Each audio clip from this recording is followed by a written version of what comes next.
मैं तो कभी भी बर्दाश्त नहीं कर सकूंगा ये। मगर वो अपनी जिंदगी अपनी मर्जी से जी रहे हैं। तुम उन्हें मजबूर नहीं कर सकते कि वो तुम्हारी पसंद के मुताबिक ही शादी करें। वो घर को सर पर उठा लेंगे, अपनी मर्जी से कॉलेज और यूनिवर्सिटी जाते हैं। अपनी जिंदगी के फैसले का हर हक अपने पास रखा है।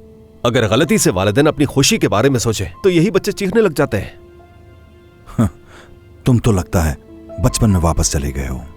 अब तुम्हें अपनी खुशी के लिए बच्चों से बगावत करनी पड़ रही है।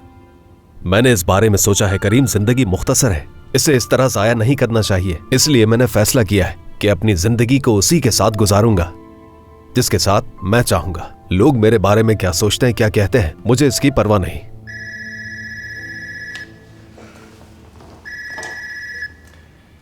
हेलो,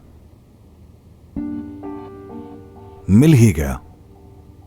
ठीक है, आ रहा हूं मैं। कुछ डॉक्यूमेंट साइन करने हैं मुझे, उसके बाद हम साथ चलेंगे और कुछ खा पी कर आएंगे बाहर से। क्या कहते हो? ठीक है, चलो।